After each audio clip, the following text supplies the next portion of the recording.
Mais uma vez agradecendo a presença de todos vocês, gratidão pelo carinho, pelo cuidado de estar aqui conosco e pela dedicação, né? No momento pós-pandemia, sempre bom frisar. Quero mais uma vez aqui agradecer a todos os patrocinadores do nosso evento, Sistema Confeia CREA, a GHS Brasil e a Três Corações. Agradeço também aos associados da BNFDF, aos doadores espontâneos, que muito nos ajudam a continuar, né, e a fazer esse tipo de evento, a trabalhar ainda mais aí em prol da engenharia e agronomia nacionais. Então a gente está concluindo agora com chave de ouro o nosso evento. A gente vai para a nossa palestrante, Gabriela, que veio especialmente para fazer essa palestra. Gabriela, uma salva de palmas, né, cara? Lembrando que a Asbraco, generosamente, junto com o CREA-BF, ofereceram esse espaço, do qual a gente é muito grato, sou muito grato por isso. Então, sinta-se à vontade, boa palestra. Obrigada. Olá, boa tarde a todos. Ih, não parece que vocês estão no evento de café, que já tomaram muito café, hein? Que desânimo, pessoal. Boa tarde. Boa. Melhorou um pouquinho. Tá faltando café ainda, hein? Bom, eu vim falar aqui para vocês um pouquinho sobre composição química de cafés e a sua relação com a qualidade. Aí, quando a gente fala em química, alguns assustam, né? Nossa, veio falar química, parece até um bicho de 7 cabeças, né? E eu sou Gabriela Maria. Pode trocar, por favor. Quem que eu sou? Eu sou bacharel em Ciência dos Alimentos pela Universidade de São Paulo, campus Exalc. Mestre em Ciência e Tecnologia de Alimentos também pela Universidade de São Paulo, campus Exalc. Exalc é um campo muito famoso pela engenharia agronômica, né? Não sei se todos aqui conhecem, mas ela é muito famosa porque somos engenheiros agrônomos. Atualmente sou doutoranda em Ciências, com ênfase em Química na Agricultura e no Ambiente, também pela Universidade de São Paulo, só que pelo SENA, Centro de Energia Nuclear na Agricultura. E a minha área de atuação na pesquisa é em técnicas analíticas para avaliação da composição química e qualidade de café. Pode passar. Eu acho que vocês já estão um pouco cheios, né, de café, e aí, só que o contexto geral do café ele é sempre muito parecido. Então, prometo que eu vou passar rapidinho nessa contextualização sobre o café, para falar realmente lá no que interessa, que é a composição química. Então, o café, ele tem o seu consumo disseminado pelo mundo, isso nós já vimos em todas as palestras, né? E ele é um produto de alta importância econômica. Pertence à família da Rubiácea, gênero Coffea, e existem duas principais variedades que são de interesse econômico, que é o Coffea arábica e o Coffea canéfora. Pode passar. Agora, por que você bebe café? Vocês que estão aqui, por que você bebe café? Qual é o motivo de beber café? Alguém gostaria de falar?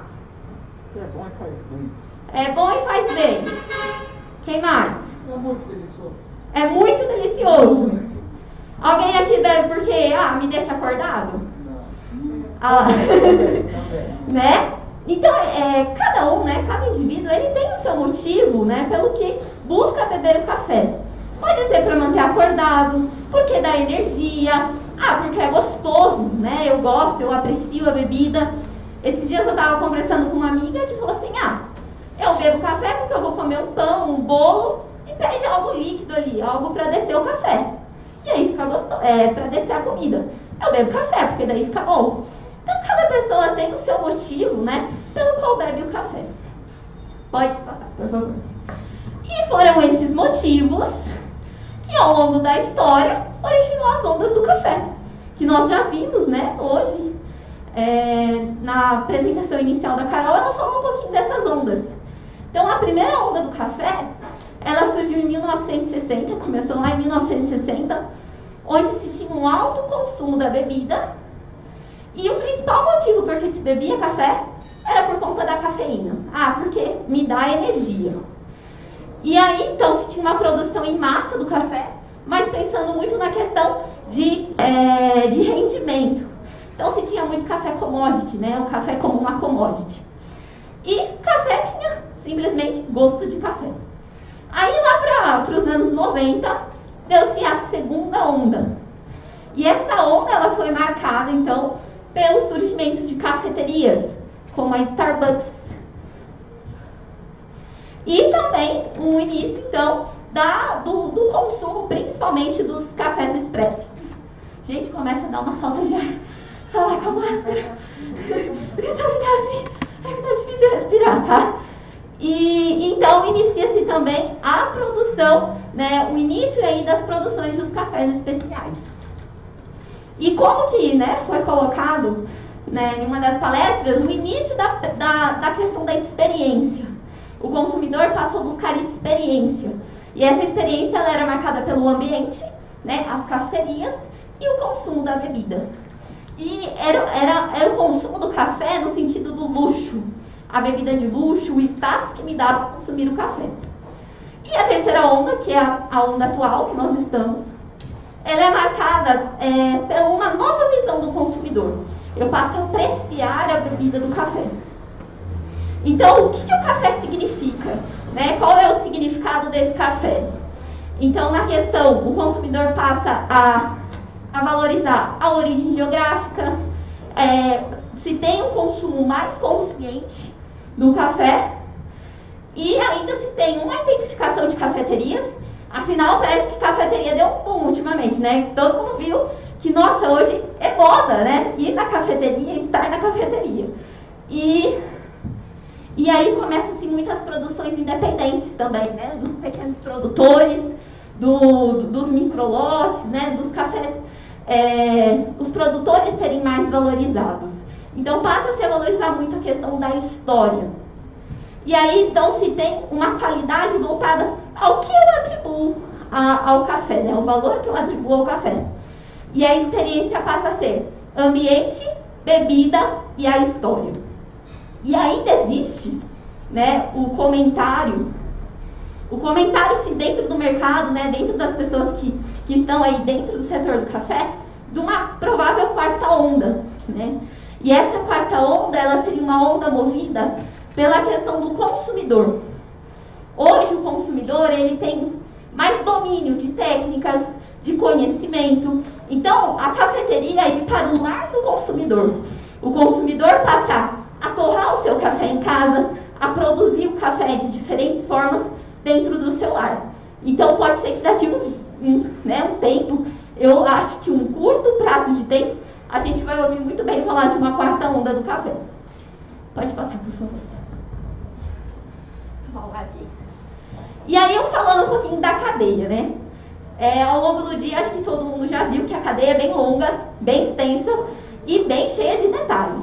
Então, resumindo a grosso modo a cadeia do café, começa-se lá o plantio, né, do café, e aí se tem toda a parte do desenvolvimento da planta, né, e o amadurecimento, e aí é feita a colheita. Após a colheita, existem duas maneiras onde o café, digamos assim, ele vai ser beneficiado para, posteriormente, passar para as outras etapas da cadeia. E esse beneficiamento pode ser por via seca ou via úmida. Via seca é basicamente o fruto colhido vai para secagem. E essa secagem pode ser de diferentes formas também. Então, pode ser em terreiro aberto, pode ser em terreiro suspenso. E aí tem diferentes procedimentos para a secagem do café. Ou ele vai passar por via úmida, que é basicamente tudo que envolve água. Então, a boia do café, aí depois da boia ele pode ser descascado, ele pode ser despompado. Então, passa por outros procedimentos para depois ir para a secagem.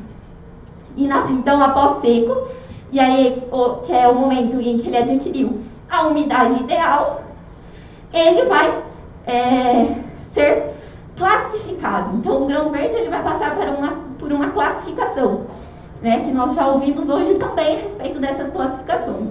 E no Brasil existem 4 classificações que podem ser utilizadas, tá?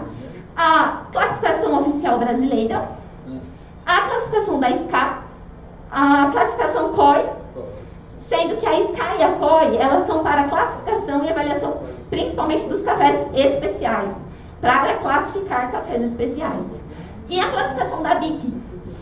Qual é a diferença entre essas classificações, né? As três primeiras, COI, SCA e COI, elas são avaliações que elas vão avaliar desde a matéria-prima, o café verde, até a parte sensorial. Então, eles fazem a avaliação física da matéria-prima e também a avaliação sensorial, que é através da bebida, que é conhecida como o cupping, ou a prova da xícara, né? E depois tem a BIC, a classificação da BIC, ela é uma classificação que ela é feita com o café torrado. E é o café que já está exposto lá no mercado. Então, ela tem como uma classificação que é feita para as empresas associadas a ela, e ela é muito no sentido de, tipo, uma audição, digamos assim, para ver se os cafés estão de acordo, e aí ele vai receber diferentes classificações. Posterior, então, à classificação, o café, ele pode ir, né, ele pode ir também para a etapa de descafeinação, que daí é um outro momento, um outro elo da cadeia. Ele vai para a torra, digamos que, teoricamente, é torra e depois o consumidor final. Tá? E aí eu trouxe uma imagem do café nessas diferentes condições. Tá?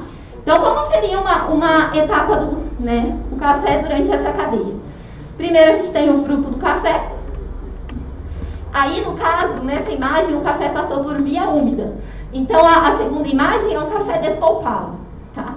E aí, depois, ali a gente tem a semente do café, porque nós vimos o que nós consumimos? A semente do café. Porém, ali a semente, ela está úmida, ela está cheia de umidade. Ela precisa ir para a etapa de secagem. Então, o posterior é a semente do café já seco e na umidade ideal. Esse café, digamos que a casquinha, mas no caso, né, nesse procedimento, o pergaminho do café, ele tem que ser removido para que nós possamos ter o grão verde. Então, digamos que ele vai passar por uma etapa que chama pila do café, que é tirar esse pergaminho, para obter o grão verde. E aí depois, né, a forma que nós consumimos café. Ninguém consome café verde, então não consome café torrado, né? Então, seria o café torrado, ele vai para a etapa de torra e posteriormente moagem. Ou também hoje nós encontramos os grãos torrados, né? Onde o consumidor passou a moer o seu café na hora. Moer o café na sua casa.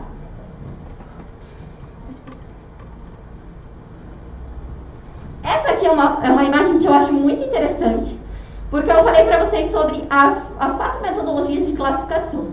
Então, olhando lá para a primeira, pela classificação oficial brasileira, a bebida do café, ela pode ser classificada como riozona, rio, riada, dura, apenas mole e estritamente mole. A metodologia SCA e COI, elas são metodologias que avaliam cafés especiais. E aí, então, a bebida, ela vai ser avaliada como bom, muito bom, excelente e excepcional. Sendo que para o café, quando avaliado por essas metodologias, serem classificados como especiais, eles têm que ter uma pontuação acima de 80. E a classificação ABIC, que a escala ela varia de 0 a 10 pontos, o café, então, ele é classificado como tradicional, superior e gourmet. Pode passar. Aí, né, a gente viu que a cadeia do café ela é bem longa, bem extensa. E diversos fatores ao longo dessa cadeia vão influenciar, então, no sabor e na qualidade final da bebida. Como a variedade do grão, a origem geográfica, o tipo de cultivo, as condições de cultivo, o processamento que esse café passou e, principalmente, o estágio da torra, né? Pode passar. E aí, quando eu falo em qualidade, o que é qualidade para vocês? O que define qualidade para você como consumidor? Quando você vai comprar uma coisa e fala assim, ó, isso é de qualidade. O que é qualidade para vocês? É algo que quebra na primeira compra, você comprou, quebrou? Isso é de qualidade? O que será que define? O que define qualidade para você?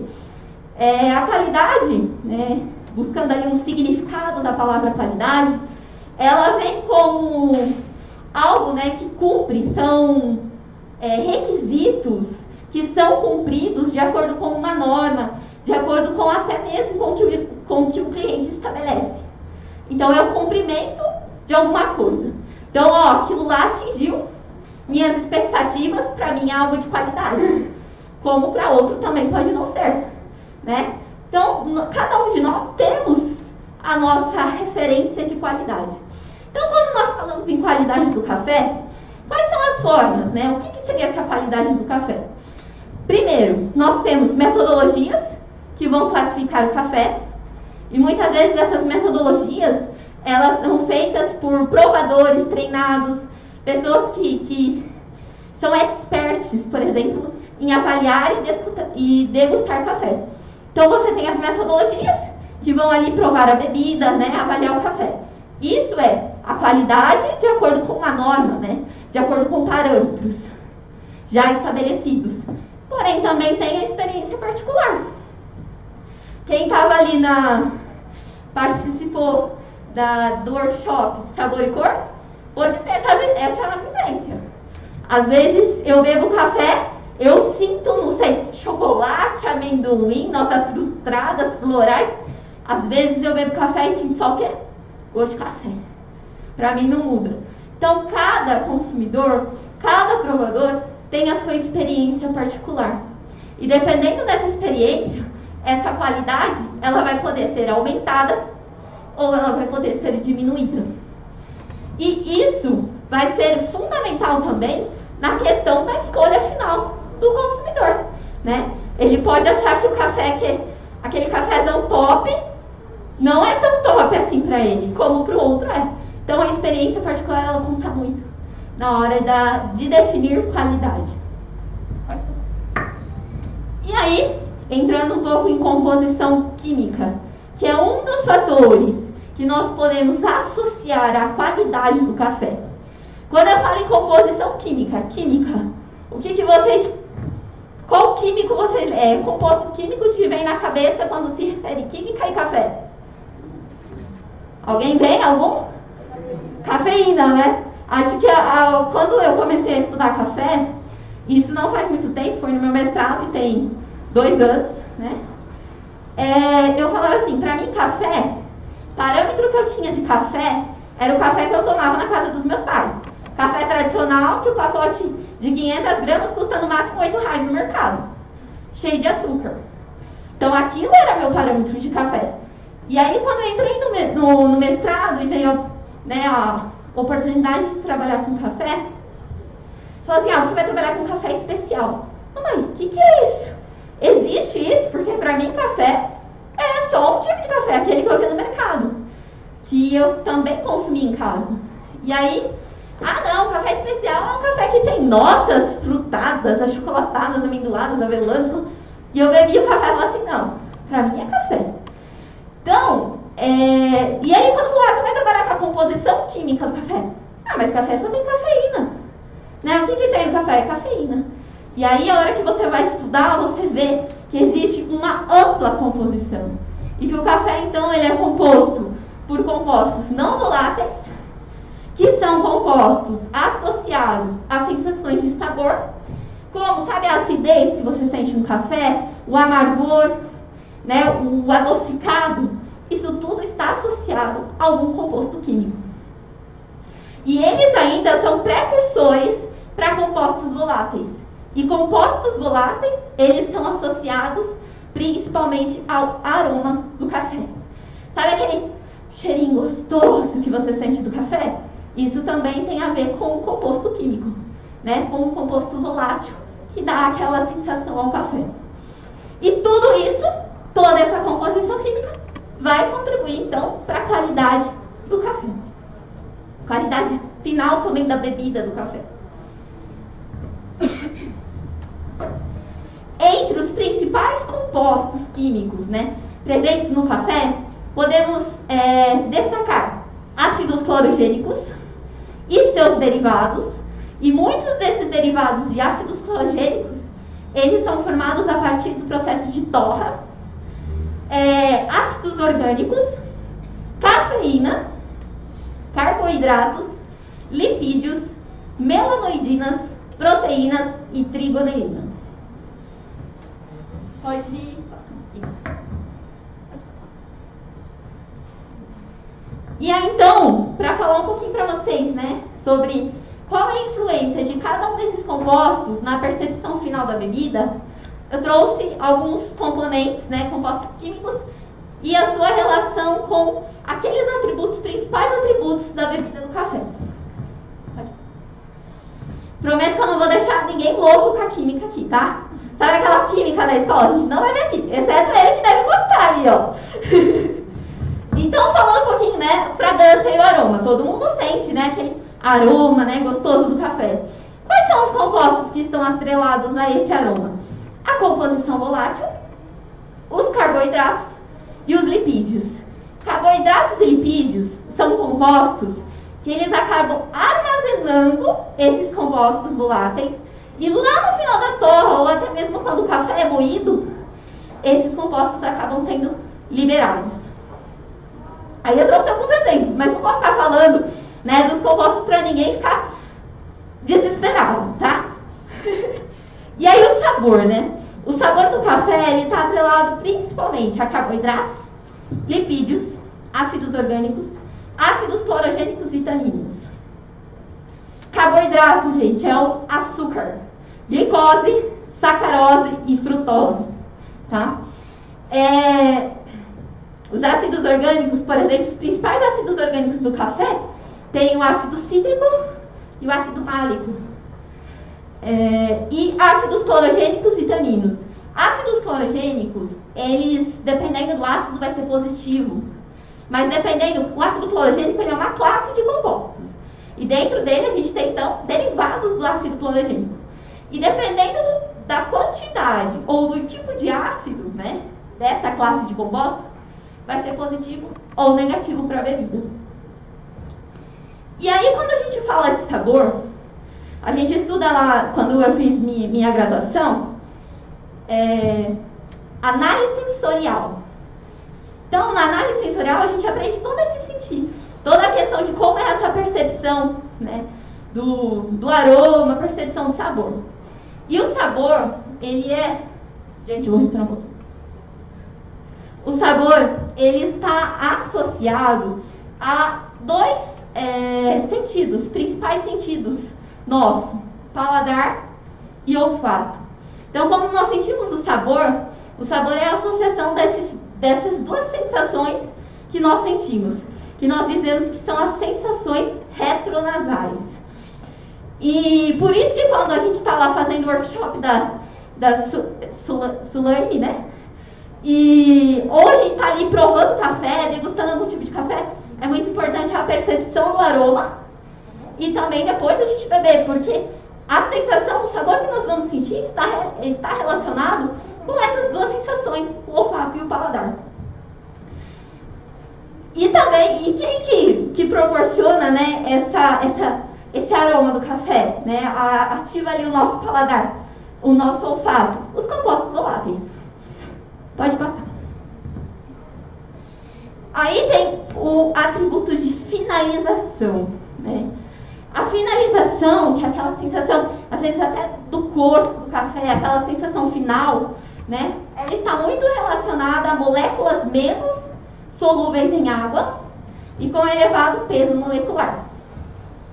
Já a acidez, a acidez é um atributo que nós queremos na bebida do café, que é esperado, é o ideal para a bebida do café. É claro que uma acidez equilibrada, né? Ninguém quer algo muito ácido.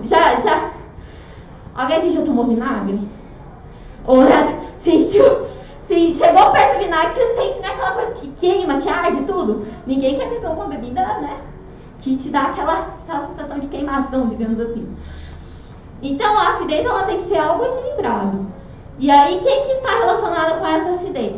Os ácidos orgânicos, como o ácido cítrico, o ácido málico, né, como anteriormente eu já disse, o ácido fosfórico, que é um ácido inorgânico, e ele é tido como um ácido um pouco mais doce. Quem é que bebe Coca-Cola? Gosta de Coca-Cola. Coca-Cola tem ácido fosfórico, né, e ela é doce. Ela é doce.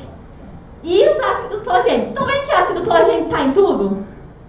Não adianta, é o bichinho, é o composto ali de que o café ele é repleto de ácidos clorogênicos.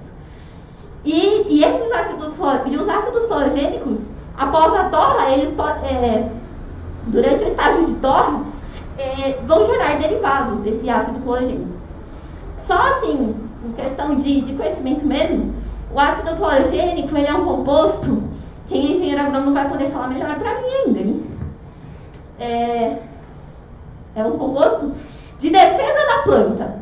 Então ele vai estar presente ali na planta, ele é um composto de defesa. E então imagina só, se quando você colhe um café imaturo, a quantidade de ácido clorogênico que você vai ter lá. Por isso que ao longo da cadeia do café, todas as etapas, todos os detalhes vão fazer a diferença. A colheita de um grão maduro vai fazer total diferença na sua bebida final. Porque imagina só a quantidade de ácido clorogênico que você pode ter ali e o a quantidade de derivados ruins desse ácido clorogênico pode ser formado ao longo do estágio de torra, por exemplo. Pode passar. E aí o corpo da bebida. Corpo, carboidratos, lipídios, proteínas e melanoidinas. Melanoidinas é um composto produzido no final da reação de Maillard. Reação de Maillard é uma reação que acontece durante a etapa da torra, né? Na palestra de torra a gente viu um pouquinho, né, nessa questão, trouxe um pouco do conhecimento sobre reação de Maillard, que é uma reação entre açúcares redutores e os aminoácidos. Os aminoácidos seriam, né, provém das proteínas. E então, as melanoidinas, elas são formadas, ela é o último produto dessa reação de Maillard. E ela está associada à coloração do café. Então, ela possui compostos que vão dar a coloração característica do café. Além de tudo, ela tem sido muito estudada atualmente, mas ainda faltam-se estudos. O que eu digo já para vocês, café é muito estudado, mas ainda falta muita coisa. E qualquer variável que você muda ao longo do estudo, ao longo da cadeia, vai mudar a sua resposta. E então as melanoidinas também são vistas como antioxidantes, né? O café é muito composto por compostos que têm propriedades antioxidantes, tá? E o amargor, que é algo que tem na bebida do café, né? Nós muitas vezes falamos assim, quem provou lá o café, ou nossa, mas eu senti um amargor, ele está muito amargo. O amargor, está presente na bebida do café, porém, é necessário que ele esteja equilibrado. Tem um equilíbrio nesse atributo. E quem está principalmente associado ao amargor do café é a cafeína. A cafeína tem uma associação muito grande ao amargor, como o ácido químico, que é um composto derivado do ácido clorogênico, as lactonas e os felinidanos. Felinidanos são compostos que são derivados de ácidos clorogênicos ao longo do estágio de torra. Pode ir para cá. E aí, falar um pouquinho rapidinho, porque a gente já viu uma palestra sobre torra, mas a questão dos compostos ao longo da torra, né? Que eu trouxe um perfil de torra, que, gente, torra não é a minha área, sei o básico, então assim, temos aí um perfil de torra. E aí, a torra, ela pode ser dividida em 3 etapas, em 3 fases. Fase de secagem, uma fase que se nomeia de reação de Maillard ali, e a fase de desenvolvimento. Então, quando o café atinge aí os seus 150 graus, ao longo, né, da etapa de torra, você inicia a reação de Maillard. E aí você vai ter a mudança de cor, né, do grão verde já para o grão amarelo. E aí, em todo momento, né, durante a torra, vão ser liberados água e gás carbônico. Só que, digamos assim, que no primeiro momento, estamos tendo produções de voláteis. E ao final, quando o café vai chegar ali na fase de desenvolvimento, muitos desses voláteis vão ser liberados. Aí, sabe aquele cheirinho gostoso de... Pensa num bolo, quando você faz um bolo. A hora que o bolo está no final, lá, está chegando para cá, terminando de assar. Não vê aquele cheiro gostoso?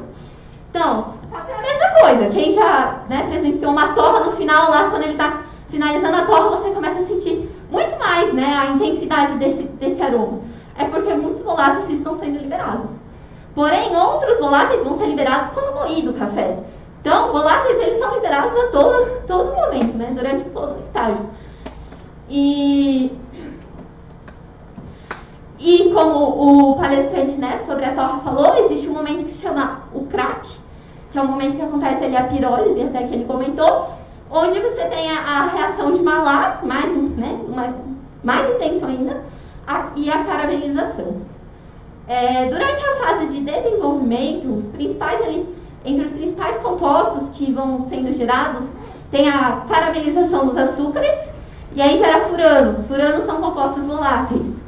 A reação de Maillard, que é uma reação contínua ao longo de todo o estágio da torre, vai gerar principalmente lá um subproduto que é as melanoidinas, responsável por cor, né, pela cor do café. Na degradação de Strecker, que é uma outra etapa que está dentro aí da reação de Maillard, vão ser gerados cetonas e aldeídos, que muitas vezes esses compostos voláteis, eles estão associados a notas torradas do café, quando você, né, sente mais aquela questão de aquelas notas mais torradas. E modificação dos ácidos orgânicos, que vão volatilizando e vão se degradando. Então, ao longo de toda a cadeia do café, mas principalmente no estágio da torra, a gente tem uma série de reações químicas acontecendo. E essas reações químicas, elas vão degradar compostos, como também vão gerar compostos. E esses compostos, eles podem ser bons ou ruins. E aí a gente fala assim, né? Muitas pessoas falam assim, não tem problema, eu faço um café lá, depois a torra faz milagre. Não, né? Conheci umas pessoas que trabalham com a parte de torra, e elas falam assim, não adianta a matéria-prima ser ruim. Torra não faz milagre. Então, assim, com a torra, a gente consegue construir perfis, digamos que, construir um perfil que pode potencializar compostos químicos, como também você pode degradar compostos químicos, e a resposta vai ser diferente lá quando consumir a bebida. Pode falar. E aí, falando um pouquinho, então, sobre o meu trabalho com a parte da composição química, né? O meu mestrado, ele foi intitulado como Comparação das espécies químicas não voláteis entre cafés especiais e tradicionais. Então, o objetivo do trabalho era a gente avaliar a composição não volátil de cafés classificados como especiais. E aí, esses cafés foi com uma parceria com a região altamogiana, que ofereceu algumas amostras de cafés para nós. E cafés tradicionais foram cafés que a gente adquiriu no mercado, né? Que está lá exposto, disponível para nós no mercado. Pode passar. E aí, sabemos que café especial, pelo que nós já estamos ouvindo hoje, pelo conhecimento que nós trazemos, né, um pouquinho de café, sobre café, são cafés que são já vistos e conhecidos como de melhor qualidade, que possuem atributos sensoriais diferenciados, né, ali na bebida, que passam por um processo, o processamento desse café ao longo da cadeia é um processo muito cuidadoso, onde se tem a colheita ideal, né, no grau de maturação do fruto. Você tem todo um cuidado ao longo da cadeia para você oferecer o melhor, né, o melhor produto final. E cafés tradicionais é conhecido como aquele café que passa por uma torre intensa para que você possa esconder defeitos, muitas vezes, que por quê? Porque ao longo da cadeia você não tem nenhum cuidado com o café ali. Então você acaba, muitas vezes, né, as empresas compram muito aquele café de commodity que a gente fala, né, aquelas saconas, sacas de café, e acabam só fazendo ali todo o processamento dele, né, todo o beneficiamento.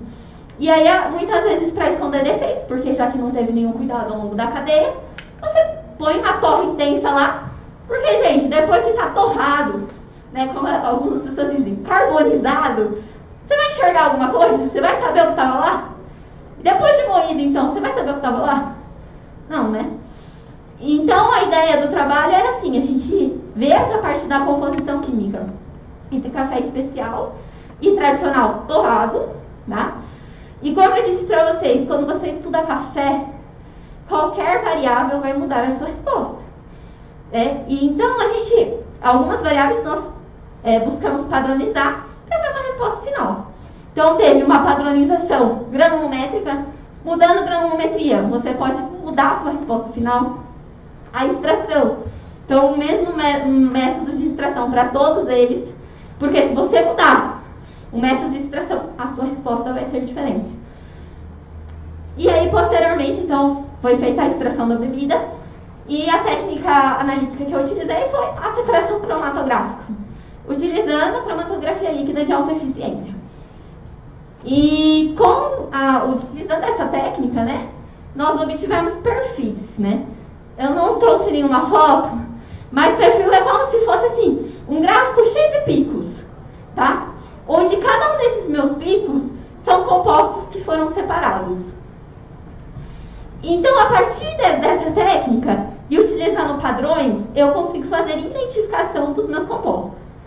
A princípio, quando nós pensamos lá no trabalho, no início, nós achamos assim, vai ser muito diferente o perfil dos dois tipos de cafés. A gente vai, com certeza, achar compostos muito diferentes para um e para outro. Afinal, né, o que nós encontramos? O que nós conseguimos identificar e quantificar? Foi ácido nicotínico, o hidroximetilfurfural, a cafeína, o ácido clorogênico e o ácido cafílico. Somente o hidroximetilfurfural foi um composto que nós não identificamos, não conseguimos, não saiu, digamos assim, do meu perfil de cafés tradicionais. E posterior, né, à identificação e à quantificação, nós utilizamos ferramentas quimiométricas. O que é uma ferramenta quimiométrica? Seria assim, é uma estatística que nós aplicamos, só que por meio dessa estatística, nós conseguimos uma interpretação melhor de todas as variáveis das análises químicas. Quando você tem uma análise química, você acaba tendo muitas variáveis. Então, com ferramentas quimiométricas, a gente consegue ter uma melhor interpretação de todos esses dados, que no caso é o gráfico que eu apresento aqui do lado. Então, o que nós fizemos? A partir dos compostos e da quantificação desses compostos, nós queríamos ver qual que era a associação, né? Se havia uma separação entre classe de café especial e tradicional, e quais eram os compostos químicos que tinham maior associação a tais classes, especial e tradicional. Então, o meu círculo amarelo e as bolinhas amarelas que estão ali são todos cafés tradicionais. Então, nós já vimos o quê? Que a partir da análise química, existe sim uma separação de classe, especial e tradicional. E que os compostos que estão principalmente associados a um café tradicional foi a cafeína e o ácido nicotínico. E já o meu círculo vermelho ali separa a minha classe de cafés especiais. E os principais compostos relacionados a ele é o ácido cafeico, o hidroximetilfurfural e o ácido clorogênico. Aí, falando um pouquinho rapidinho dos compostos, no caso, a cafeína, ela é muito maior, né, sabe-se, né, pela literatura e tal, e pelo conhecimento que já se tem, que ela é muito maior na espécie de café quinilon, café canéfora, coffea canéfora, né? E sabemos também que café tradicional costuma ser um blend entre café arábica e café canéfora. Tendo esse blend, né, entre esse blend para esse tipo de café, espera-se que o teor de cafeína seja um pouco maior, já que você vai ter uma proporção ali de café conilon. Então, a gente conseguiu ver essa associação. Por mais que, assim, fora, né, o hidroximetilfurfural, que foi o composto que nós não encontramos para o especial, o que nós conseguimos fazer também foi uma relação desse composto com o processamento do café. Tendo conhecimento de como nós sabemos que o café especial ele é conduzido, ele é tratado, e o conhecimento de como sabemos que é feito o tratamento com o café tradicional, conseguimos fazer uma associação desses compostos com também o processamento. E colocando ali em questão o café especial, sabendo que ali entre os compostos que estão associados a ele, provavelmente esses compostos contribuem para uma melhor qualidade, até pelas questões sensoriais, percebidas no café especial. Ainda, pode passar. Então, qual que foi a conclusão do nosso trabalho, né? Que a ausência do composto hidroximetilfurfural e baixos teores de ácido colagênico e ácido cafeico que foi encontrado para os cafés tradicionais representou uma torrefação acentuada. Então, provavelmente, esses cafés passaram por uma torrefação acentuada, uma vez que o hidroximetilfurfural, na literatura, nós encontramos ele como um marcador de dano térmico. Então, ele provavelmente ele foi degradado porque teve uma torra muito intensa, né, ao longo do processamento desses cafés.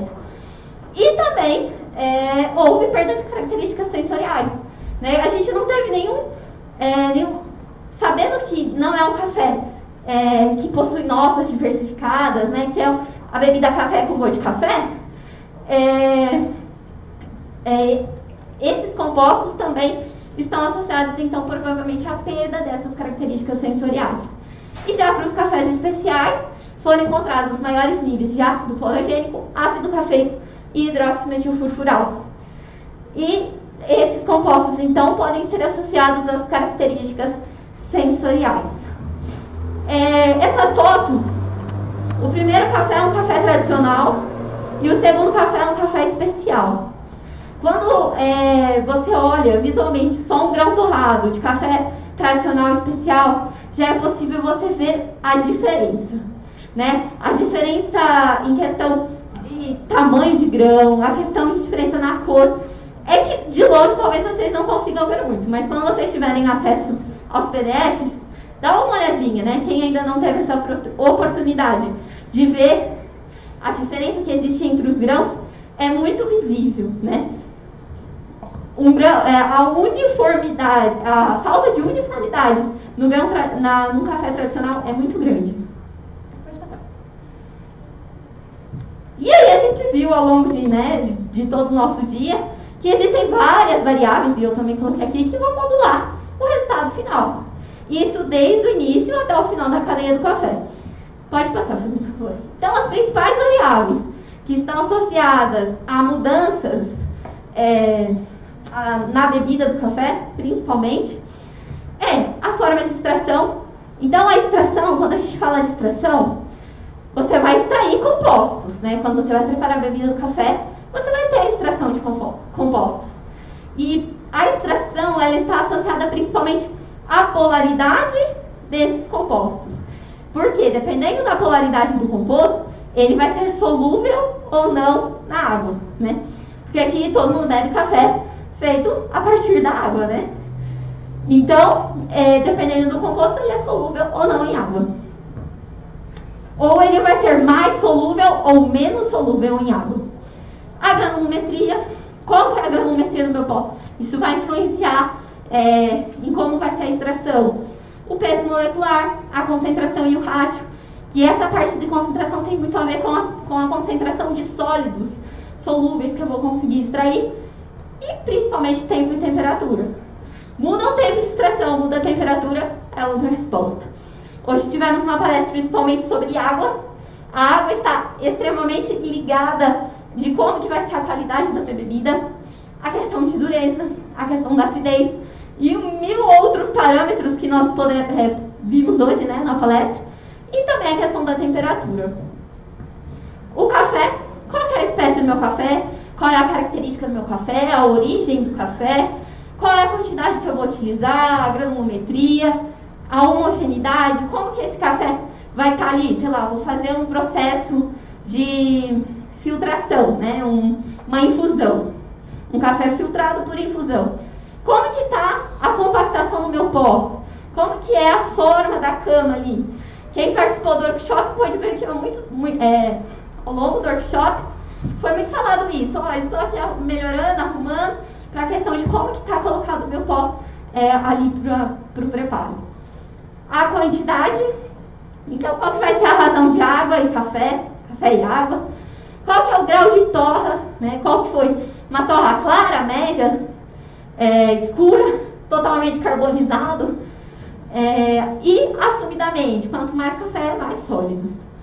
E aí alguns exemplos assim de compostos que são muito solúveis, cafeína, N-metilpiridina, açúcares e ácidos orgânicos.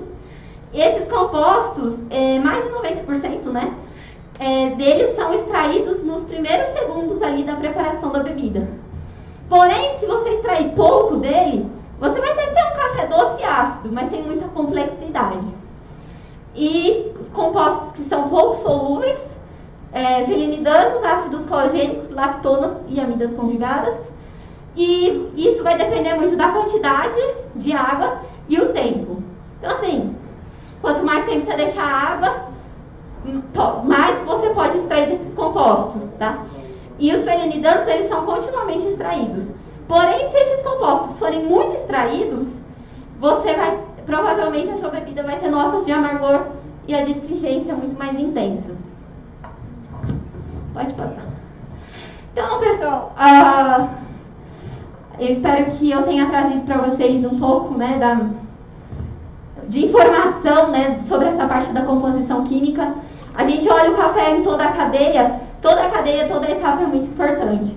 Mas é importante também a gente olhar para essa parte da composição, né? A gente falar da composição química, porque conhecendo mais sobre a composição, um pouquinho que seja, do que o café é composto, você consegue modular muito a questão de qual vai ser a qualidade final, qual vai ser a característica final da sua bebida. Então, assim, a torra, ela é a etapa que você mais consegue modular muitas características da sua bebida. Só que como que você vai chegar na torra se você não sabe do que é feito café? Café tem tipo açúcar. Se você torra demais, você vai degradar muito o açúcar. Seu café vai perder muito característica da doçura, por exemplo, né? Então, assim, é importante realmente a gente olhar também, ter uma visão voltada para a parte da composição, né, ao longo da cadeia. E só assim, para falar para vocês que a experiência de estar aqui com vocês foi muito boa. Também aprendi muito, né? Além de compartilhar, eu acho que a gente sempre aprende. E o que eu acho mais legal da cadeia do café é as experiências que ela tem me proporcionado. E principalmente, como ela é uma cadeia longa e vasta, é uma cadeia tão longa que ela abraça tudo, né? É uma cadeia, veja só, qual os diferentes palestrantes que estiveram aqui hoje e a diferente formação de cada um deles. Eu sou cientista dos alimentos, estou aqui falando para um público, teoricamente, engenheiros, né? Engenheiros agrônomos, engenheiros industriais. Mas veja, a cadeia, ela é tão ampla que ela abraça diferentes profissionais. E isso que é muito legal, porque a gente precisa de todos, de cada um deles. Do engenheiro, do agrônomo, do químico, do cientista dos alimentos, né? De todos os profissionais para atuar dentro da cadeia. Para que a gente possa, no final, oferecer mais qualidade, né? Então é isso, muito obrigada, espero que eu tenha contribuído, né, com vocês e agradeço muito o convite e a organização. Obrigada.